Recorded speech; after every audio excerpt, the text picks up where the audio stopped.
사도 바울의 신앙의 삶을 보면 항상 지치지 않는 열정과 영성으로 살았던 것을 보게 됩니다. 그 이유는 그의 신앙관이 정확했기 때문에 그랬습니다. 예수를 믿는 의미를, 이유를 정확하게 알고 믿었기 때문에 많은 어려움과 환난 가운데서도 지치지 않는 열정으로 사역했어요. 사도 바울은 늘 말씀으로 충만했고요, 성령으로 충만했고, 늘 기도로 깨어 있어서 또 주님의 지상 명령을 수행함에 있어서 일체 타협도 없이 열정적으로 복음을 전했습니다. 근데 그의 사역이 힘들지 않았느냐? 많은 어려움과 고난이 있었지만은, 그러나 단 한 가지, 주님이 함께 하신다면은 모든 일이 합력해서 선을 이룬다는 확실한 믿음이 있었어요. 여러분 믿으시면 아멘. 그래서 오늘 본문에도 하나님을 사랑하는 자, 곧 그의 뜻대로 부르심을 입은 자들에게는 모든 것이 합력하여 선을 이룬다라고 우리에게 말씀하고 있어요. 이러한 축복의 역사가 저와 여러분에게도 넘쳐나기를 주님의 이름으로 축원합니다. 자, 그러기 위해서는 영적으로 겸비할 영성이 무엇일까요? 첫째로 미래의 꿈과 비전을 가지고 소망을 품고 살아야 한다고 성경은 가르칩니다. 오늘 보면 로마서 8장 24절 25절에 다 같이 시작. 우리가 소망으로 구원을 얻었음에 보이는 소망이 아니니 보는 것을 누가 바라리요.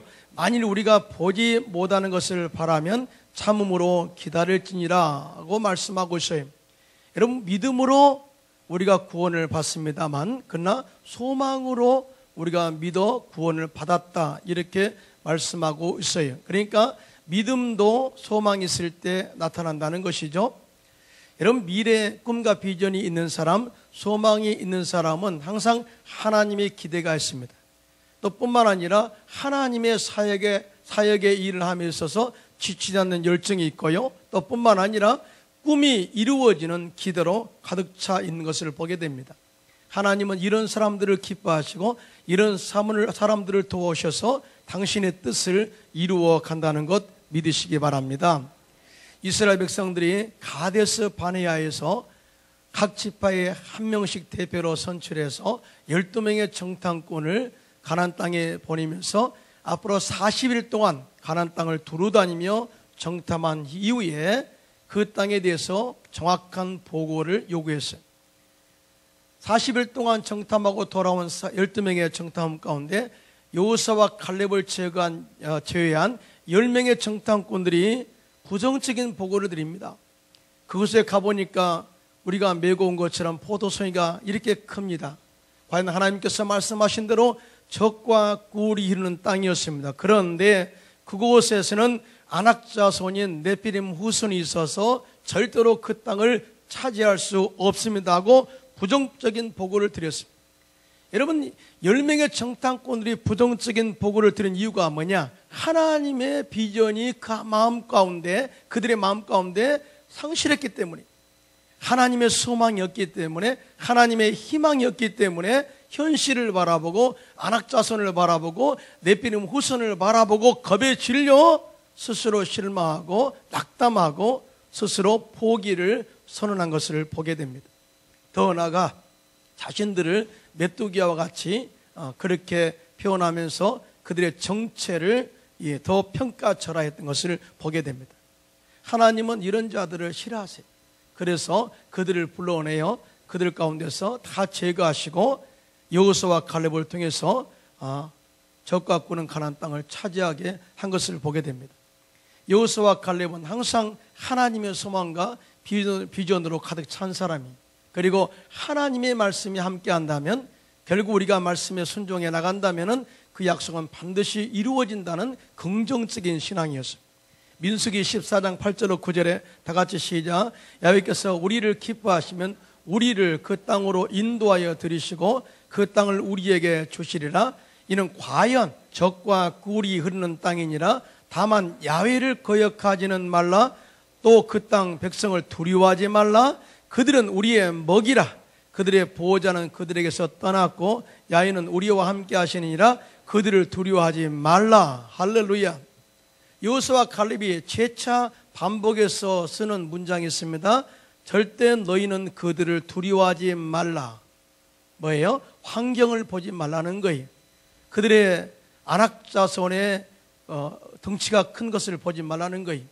하나님은 위대하시고 하나님은 우리와 함께 하시기 때문에 그 땅 거민을 몰아내시고 반드시 우리가 그 땅을 차지하게 될 것임을 믿음으로 선포한 것을 보게 됩니다. 왜 그래요?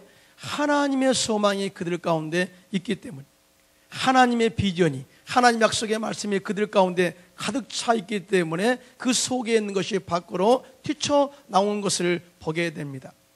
그러므로 우리 사랑하는 성도 여러분들, 어떻든 간에 환경적 어려움이 다가올 때마다, 사업이 어려움이 다가올 때마다 환경을 바라보면 모든 것이 부정적으로 보이겠지만, 그러나 하나님의 약속의 말씀을 마음의 비전으로 품고 끝까지 소망을 품고 믿음으로 도전해서 승리를 이루는 저와 여러분 되시기를 주님의 이름으로 축원합니다.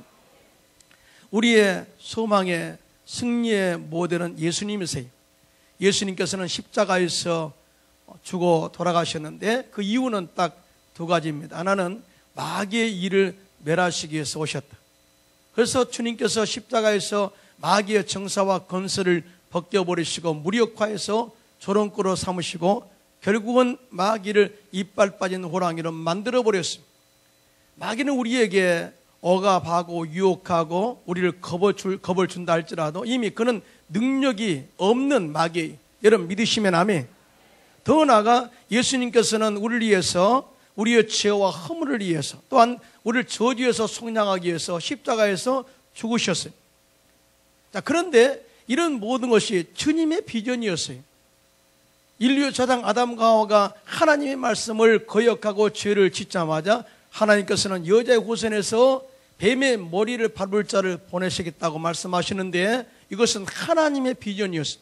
하나님께서는 이 비전이 절대 식지 않게 하여 주셨고 또 때가 참에 예수님이 땅에 보내셔서 십자가에서 우리를 구원하기 위해서, 우리를 저주에서 성량하기 위해서 십자가를 지셨단 말이죠. 그런데 십자가의 고난이 쉬운 것은 아니었다는 거예요. 그런데 예수님께서는 이 십자가의 고난이 쉬운 것이 아님에도 불구하고 장차 있을 기쁨을 위하여 십자가의 고난을 길이 참으셨다라고 성경은 증언합니다. 여러분 믿으시면 아멘. 히브리서 12장 2절에 시작. 믿음의 주여 또 온전하게 하시는 이인 예수를 바라보자. 그는 그 앞에 있는 기쁨을 위하여 십자가를 참으사 부끄러움을 개의치 아니하시더니 하나님 보좌 우편에 앉으셨느니라. 결국 예수님은 영적으로 마귀를 멸하셨고 우리 인간들을 죄에서 저주에서 구원하셨고 결국은 믿는 모든 사람들을 통해서 하나님의 나라를 세우기 위해서 모든 일을 이루셨다 그 말이죠. 여러분 믿으시면 아멘. 근데 고난을 이기신 그 역사가 뭐냐? 그 마음속에 본 꿈이었어요. 비전이었어요. 희망이었어요. 소망이었어요. 이러한 소망과 그러한 이 희망이 또 꿈과 비전이 여러분에게도 넘쳐나기를 주님의 이름으로 축원합니다. 둘째로 성령의 도우심을 날마다 경험해야 합력해서 선을 이루시는 은혜를 체험할 수 있어요. 오늘 보면 로마서 8장 26절로 27절입니다. 시작. 이와 같이 성령도 우리의 연약함을 도우시나니 우리는 마땅히 기도할 바를 알지 못하나 오직 성령이 말할 수 없는 탄식으로 우리를 위하여 친히 간구하시느니라. 마음을 살피시는 이가 성령의 생각을 하시나니 이는 성령이 하나님의 뜻대로 성도를 위하여 간구하심이니라. 여러분 믿으시면 아멘. 우리 신앙생활 가운데 구원받고 난 이후에 가장 중요한 것은 성령 충만, 재충만이에요. 물론 성령의 능력으로 예수를 주라 시인하게 하신 은혜를 체험했죠. 그러나 그 이후에 우리가 강력한 능력으로 귀신을 쫓아내고 마귀를 대적하고 또 기도할 때마다 병자가 치료 안 받고 복음을 전할 때마다 수많은 영혼들이 주께로 돌아오는 강한 능력의 영적인 은혜를 체험하기 위해서는 성령 충만함이 우리 가운데 있어야 될 줄로 믿습니다. 예수님의 제자들 3년 반 동안 예수님 따라다니면서 직접 예수님께 복음 전파를 전수받은 사람들인데요. 예수님께서 십자가에 달려 돌아가시자 다 배신하고 떠났죠. 그런데 예수님께서 십자가의 승리 이후에 다시 부활하셔서 40일 동안 제자들에게 강조한 것이 뭔지 아십니까? 숨을 내쉬면서 성령을 받으라. 성령을 받으라. 사도행전 1장 4절 5절에 다 같이 시작. 사도와 함께 모이사 그들에게 분부하여 이르시되 예루살렘을 떠나지 말고 내게서 들은 바 아버지께서 약속하신 것을 기다리라. 요한은 물로 침례를 베풀었으나 너희는 몇 날이 못되어 성령으로 침례를 받으리라 하셨느니라. 그러면서 8절에 성령 받을 이유를 말합니다. 오직 성령이 너에게 임하시면 너희가 권능을 받고 두나미스 다이너마이트를 받고 능력을 받아서 예루살렘과 온 유대와 사마리아와 땅끝까지로 내 증인이 되라 말씀하십니다. 증인은 뭐냐? 순교자입니다. 순교해라. 이렇게 강력하게 성령의 능력을 받고 복음 전하라. 이렇게 말씀하신 거거든요. 예수님께서는 이미 제자들에게 성령의 능력이 없으면 아무것도 할 수 없다는 사실을 아셨어요. 그래서 성령 받으라, 성령의 충만함 받으라 계속해서 강조하고 있는 것을 보게 됩니다. R.A. 토레이 목사님은 1880년도에 미국과 영국의 부흥을 이끌었던 성령 충만한 영적 지도자였습니다. 이분이 쓴 책이 있는데 너희가 믿을 때 성령을 받았느냐, 이 책을 쓰셨어요. 이 책 속에 그의 고백이 있습니다.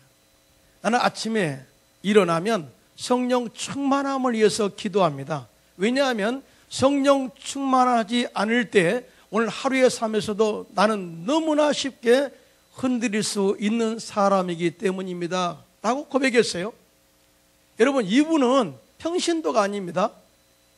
19세기 때에 영국과 미국에 영적 영향을 미쳤던 목사님이십니다. 그럼에도 불구하고 성령의 충만함 받지 않으면 항상 실수할 수 있는 위험성이 있기 때문에 성령 충만함을 위해서 기도했다는 거예요. 또 뿐만 아니라 그분은 이렇게 고백했습니다. 하나님, 내가 성령 충만하다고 느끼지 못할 때 함부로 말하지 않도록 도와주십시오. 왜냐하면 성령 충만하지 않을 때 말하면 실언이 되기 쉽기 때문입니다. 하나님, 제가 성령 충만하지 않을 때 인생의 중요한 결정을 하지 않도록 도와주십시오. 왜냐하면 그때의 제 결정은 잘못될 가능성이 있기 때문입니다 라고 고백했습니다. 그러니까 목회 사역에서 가장 중요한 승리의 키포인트는 뭐냐? 성령 충만. 신앙생활의 승리의 키포인트가 뭐냐? 성령 충만. 즉 주님의 도우심으로만이 우리가 모든 삶 속에서 형통함이 있게 되고 합력해서 선을 이루시는 은혜를 체험할 수 있다는 것을 우리에게 말씀하고 있어요. 성경에 보면 예수님께서 그런 말씀을 하십니다. 내가 아버지께 가는 것이 유익이다. 그리고 믿는 자들에게는 이런 표적이 따르니 곧 저희가 내 이름으로 귀신을 쫓아내며 새 방언을 말하며 뱀을 집어 올리며 무슨 독을 마실지라도 해를 받지 아니한다. 자, 그러면서 믿는 자는 내가 하는 일도 할 것이고 이보다 더 큰 일도 하리라. 그러면서 내가 아버지께로 감이라. 그래서 내가 가서 다른 모여사를 내게 보내어 너희와 항상 함께 있게 하리라 말씀하셨습니다. 여러분, 우리는 이런 고정관념이 있어요. 우리는 절대적으로 예수님이 하는 일을 할 수 없다. 또 예수님이 하신 일보다 더 큰 일을 할 수가 없다. 당연히 맞습니다. 우리 힘으로 되는 일은 없어요. 그러나 성령님, 다른 모여사, 다른 하나님이 우리 안에 들어오시면 그의 능력으로 예수님이 하신 일도 하게 될 것이고 이보다 더 큰 일도 이루어 간다는 사실을 절대로 믿으시기를 주님의 이름으로 축원합니다. 그래서 우리가 성령님의 도우심을 구해야 돼요.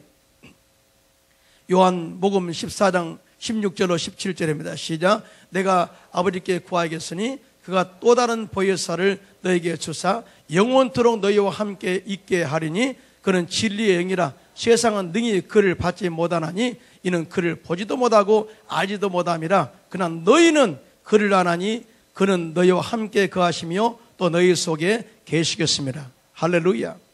성령님이 영으로 우리 가운데 계신 줄로 믿습니다. 우리 안에 계신 줄로 믿습니다. 그분에게 항상 아침마다 일어나면 성령님 나와 함께 동행하십시오. 성령님 도와주세요. 이렇게 고백만 하세요. 뭐 주세요 그런 말 안 해도 돼요. 하나님은 다 하세요. 여러분, 우리 젖먹이 어린이가 엥 웁니다. 엥 우는데 어머니는 다 알아요. 아, 오줌 쌌구나. 아, 젖이 먹고 싶어 하는구나. 다 알아요. 하나님도 다 하나님의 자녀인 우리가 하나님께 주님하고 부를 때 그래 안다. 돈이 필요하는구나. 주님 부르면 안다. 내가 치료가 필요하는구나. 주님 도와주세요. 그러면 안다. 내 사업에 형통함이 필요하는구나. 주님 도와주세요. 그러면 안다. 내 자녀를 위해서 내가 도와주겠다. 한 번 형통함으로 주님이 다 채워갈 것을 믿으시기를 주님의 이름으로 축원합니다. 세 번째, 하나님을 전심으로 사랑할 때 우리의 삶 속에 하나님께서 선을 이루심이 있다고 말씀하고 있습니다. 오늘 본문 로마서 8장 28절입니다. 시작. 우리가 알거니와 하나님을 사랑하는 자 곧 그의 뜻대로 부르심을 입은 자들에게는 모든 것이 합력하여 선을 이루느니라. 여러분 믿으시면 아멘. 하나님은 무엇보다도 우리의 사랑을 받기를 원하세요. 하나님께서 우리를 사랑한 만큼, 아니 더 우리보다 더 사랑하시죠. 사랑하는 것보다도 더 사랑을 많이 받고 있습니다만 하나님은 그 사랑을 다시 받기를 원하세요. 진짜 그래요. 여러분, 자녀들을 우리가 양육하면서 느끼는 게 뭐예요? 내가 너를 사랑한 만큼 너도 나를 사랑하기를 보기를 원해요. 진짜 그러잖아요. 이게 바로 우리 인간사에도 나타나는데 하나님은 더 그래요. 질투의 하나님이라고 말씀하시면서 내 영광을 우상에게 다른 자에게 절대 주지 않겠다고 말씀하셨습니다. 그래서 이스라엘 백성들에게 복 주시는 조건으로 네가 나를 사랑하라 그렇게 말씀하셨습니다. 한번 볼까요? 신명기 6장 4절 6절입니다. 시작. 이스라엘아 들으라. 우리 하나님 야훼는 오직 유일한 야훼시니 너희는 마음을 다하고 뜻을 다하고 힘을 다하여 내 야훼 하나님을 사랑하라 말씀하셨거든요. 이렇게 사랑하면 하나님께서 엄청난 복을 주시겠다고 말씀하고 있는데 내 조상들에게 주리라 맹세하신 땅으로 너를 들어가게 하시고 내가 건축하지 아니한 크고 아름다운 성읍을 얻게 하시며 내가 채우지 아니한 아름다운 물건이 가득한 집을 얻게 하시며 내가 파지 아니한 우물을 차지하게 하시며 내가 심지 아니한 포도원과 감람나무를 차지하게 하겠다 하고 신명기 6장 1절로 11절은 계속해서 말씀하십니다. 그 말은 뭐냐면 우리의 수고로서 모든 것이 채워질지도 하지만 우리가 수고하지 않는 것까지도 주님이 다 보살펴 주셔서 필요한 것을 공급하시겠다는 축복입니다. 여러분 믿으시면 하면 한마디로 형통하게 하시겠다 그 말이거든요. 이러한 축복이 저와 여러분의 삶 가운데도 넘쳐나기를 주님의 이름으로 축원합니다. 그런데 구약에서는요, 이런 하나님의 은혜를 구하기 위해서 하나님께 나가고 싶어도 갈 수 없었어요. 왜냐하면 하나님은 거룩하신 분이고 인간은 죄인이었어요. 그래서 하나님께서는 누구든지 1년에 한 번씩 하나님의 은혜를 체험하도록 하기 위해서 제사장을 세우셨어요. 대제사장을 세우시고 우리의 모든 인간의 죄를 위해서 각 사람의 수에 따라서 짐승을 찾게 합니다. 그리고 그 피를 가지고 지성소에 계시는 하나님께 나가서 속죄소에 피를 뿌려서 죄사함의 은혜를 받고 다시 또 새로운 마음으로 생을 시작하게 하신 거예요. 이것이 계속해서 반복됐습니다. 짐승의 피는 이례적인 효과밖에 없어요. 그리고 죄를 덮을 뿐입니다. 그래서 백성들이 그 죄사함의 은혜를 체험하기 위해서는 매년마다 짐승을 잡았는데 얼마나 많은 짐승이 희생되었든지 그 피가 강물을 이루었다고 했습니다. 그런데 하나님께서는 그럴 필요 없이 예수님을 이 땅에 보내셔서 십자가에 죽게 하심으로 말미암아 단번에 제사 드림으로 말미암아서 그 피를 의지해서 누구든지 하나님 앞에 나가서 하나님을 아바 아버지라 부를 수 있는 특권을 주시고 은혜를 허락하셨어요. 할렐루야. 이것이 바로 엄청난 은혜입니다. 예수를 믿는 게 이걸 모르면 절대적으로 하나님의 은혜를 깨달을 수 없습니다. 히브리서 9장 11절로 12절입니다. 시작. 그리스도께서 장래의 좋은 일에 대제사장으로 오사 손으로 짓지 아니한 것 곧 창조에 속하지 아니한 더 크고 온전한 장막으로 말미암아 염소와 송아지의 피로 하지 아니하고 오직 자기의 피로 영원한 속죄를 이루사 단번에 성소에 들어가셨느니라. 할렐루야. 이런 하나님의 은혜, 하나님의 은혜를 베푸신 것은 이유가 뭐예요? 하나님이 우리를 사랑하기 때문에. 하나님 우리를 사랑하기 때문에. 누구든지 예수 믿으면 구원받고 그의 피에 힘입어서 지성소에 계시는 하나님께 나와 축복을 구할 수 있는 자격을 부여한 것입니다. 그래서 그 은혜로 말미암아서 우리는 영혼이 잘된같이 범사가 잘되고 강건한 복을 누리게 된 거예요. 그런데 이것이 지속돼야 되지 않습니까? 지속되기 위해서는 절대 주님과의 사랑의 끈을 끊으면 안 돼요. 항상 하나님을 예배하고 찬양하고 기도하고 이런 영적인 줄을 항상 이어져야 돼요. 그럴 때 하나님께서 예비하신 은혜를 우리 가운데 허락할 줄로 믿습니다. 잠언서 8장 17절에 시작. 나를 사랑하는 자들이 나의 사랑을 입으며 나를 간절히 찾는 자가 나를 만날 것이니라고 말씀하셨습니다. 여러분, 다윗을 보면 인간적으로 용서받지 못할 죄를 두 가지 지었습니다. 첫째는 우리아의 아내 바세바를 자기 아내로 취하는 간음죄를 지어요. 이걸 들통나는 것이 두려워서 결국 우리아, 바세바의 남편을 우리아를 전쟁의 최일선에 보내서 죽이는 살인죄를 저지릅니다. 그래서 이런 이 자가 어떻게 왕이 될 수 있을까요? 그래서 나단 선지자가 그 죄를 회개를 촉구합니다.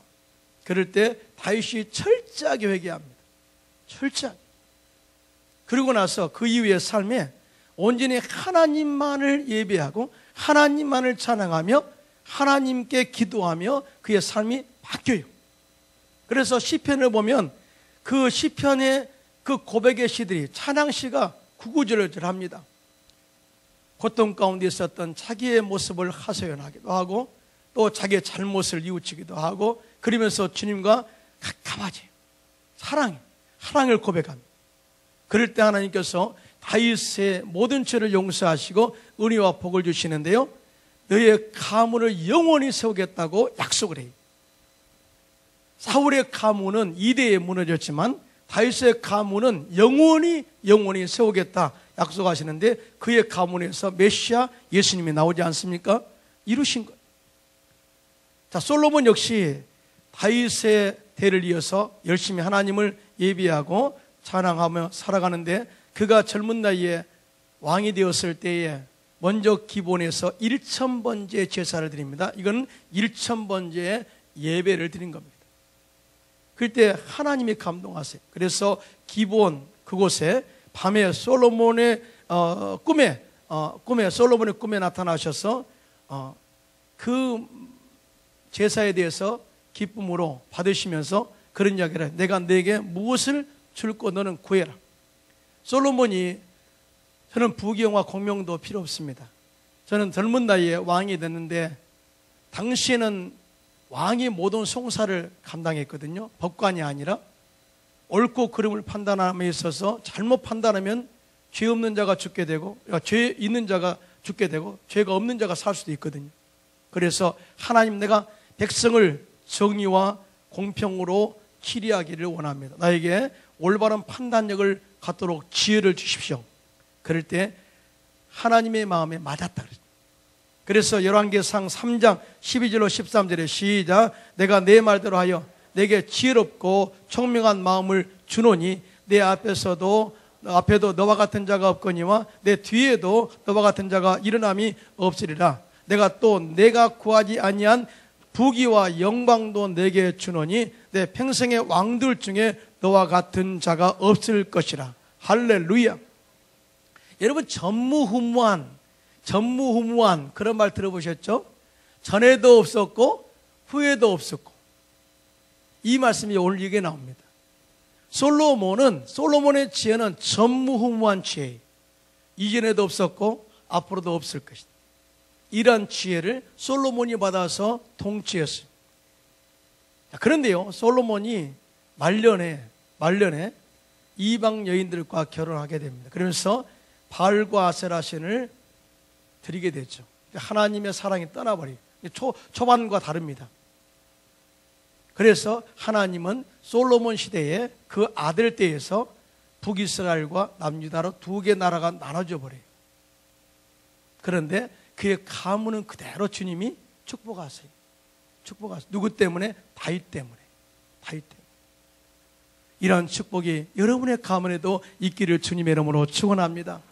요즘 메르스 여파로 많은 사업이 어렵고 힘들어요. 내가 압니다.